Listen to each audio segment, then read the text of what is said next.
what's happening? Dave Whitley, Master RKC from IronTamer.com, and today I'm going to talk to you about breathing.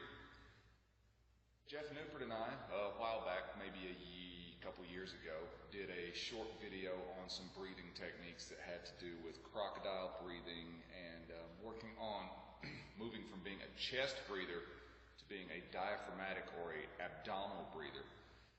As part of a way to get your thoracic mobility or your T-spine articulation to be improved, because it helps to relax the muscles around the rib cage by breathing from the abdomen, and that allows the thoracic spine to move more freely.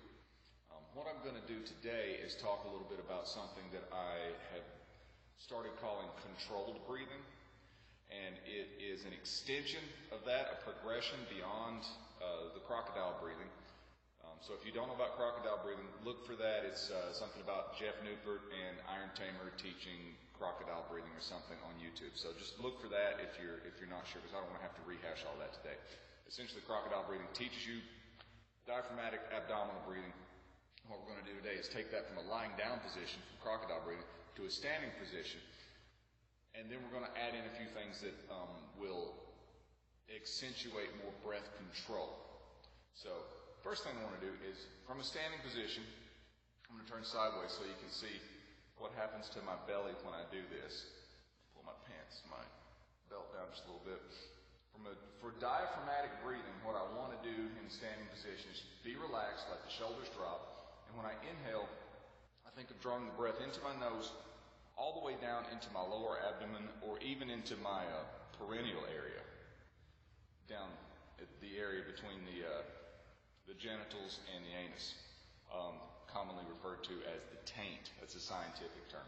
But I breathe deep into my abdominal area. Now granted, the lungs end here, and the air is not actually going into the abdominal cavity. What I'm doing is using the diaphragm as it contracts and draws down. It creates negative pressure in the lungs so that the air goes in, and it pushes down against the internal organs. And so it really feels like you are drawing the air all the way into your belly, even though you're not, but that's the visualization I want you to have. So what I'm going to do is exhale, and as I inhale, I'm going to inhale into my belly first, and then exhale.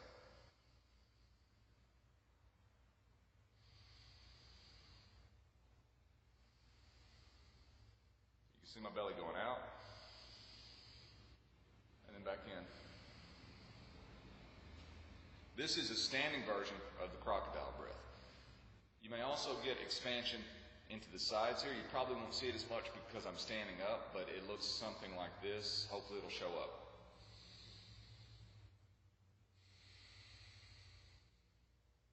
Inhale. Exhale. So that is like a standing version of crocodile diaphragmatic breathing. The next stage is to go ahead and breathe into the chest after you've used the abdominal breathing to fill up the lungs as much as you can with that. So it's going to look like this. We'll do it in 3 stages. I'm going to breathe to the belly, breathe to the solar plexus, breathe into the upper chest. And I'll do roughly 2 seconds for each segment, so that a full inhalation takes about 6 seconds. And then when I exhale, I'm going to exhale from the top to the middle to the bottom. So from the side, you'll get your best view on this. It'll look like this. I exhale. Now I'm going to inhale.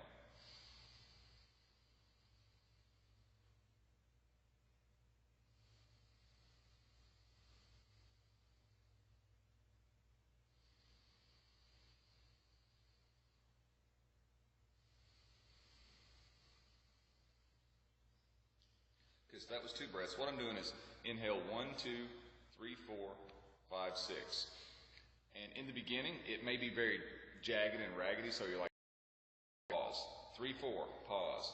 5, 6, pause. But as quickly as you can, work to making that smooth so that it's 1, 2, 3, 4, 5, 6, 1, 2, 3, 4, 5, 6 on the inhale and the exhale.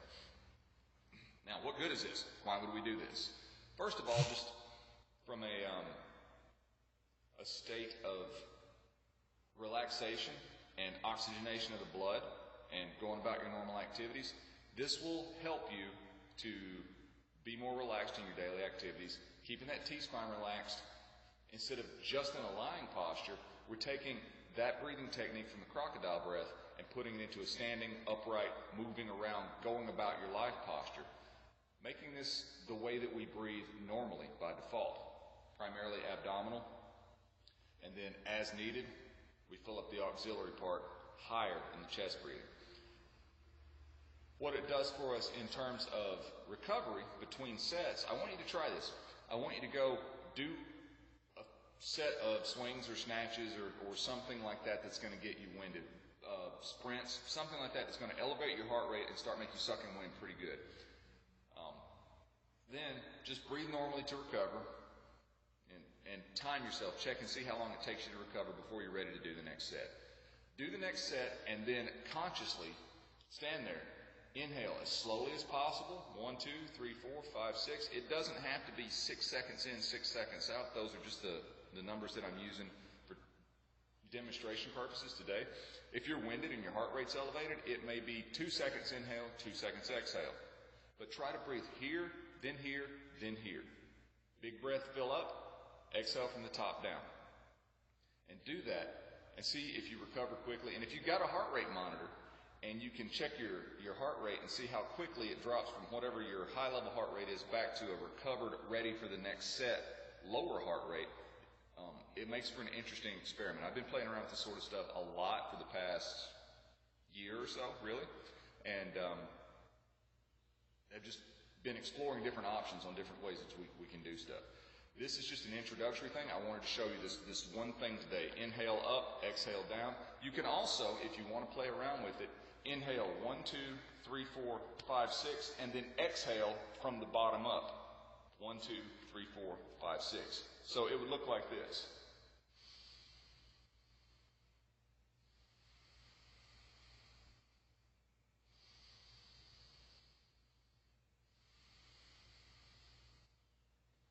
Play around with those two things, both in a standing, just breathing practice, mindful breath, and also in a recovery sense in between sets of taxing exercise. You may find some interesting things happen. You may have no experience that's worth any kind of remark at all. It may just be no big deal to you. Either way, it's worth exploring. And I say that because I commonly ask people, what's the most important thing you're going to do today? And we'll get a long list of answers, but there's only one correct answer. The most important thing that you or me or anybody else is going to do today is breathe. Because success at anything else that we decide to do, anything at all, ever, is 100% contingent upon successfully completing breathing. Breathing is the most important thing you're going to do. So if it's the single most important thing that all of us are going to do, and we're going to do it anyway, doesn't it make sense to apply some mindfulness and some purposefulness to it and to see if we can develop better ways to breathe for ourselves? There have been thousands of years of research and development in literally every culture in the world on breathing. Breathing techniques, breathing to make you better, breathing to achieve enlightenment, breathing to develop chi or prana in the Asian and Indian traditions, breathing to circulate energy, breathing to awaken kundalini, which is something that I've started talking about lately. This video is already longer than I wanted it to be, so I'm not really going to go into that right now. But do know that this method of breathing that I'm calling recovery breathing, and this is the entry level, there's other stuff to come later on with that, has been instrumental in my understanding of Qigong, pranayama, whatever you want to call the breath work traditions that we're doing now, and also helpful in generating more strength, quicker recovery, and better control over the mind and the body at the same time. So play around with those two things. Inhale 1, 2, 3, or 1, 2, 3, 4, 5, 6, and then exhale 1, 2, 3, 4, 5, 6, and you can stretch those numbers out. Do 4 seconds.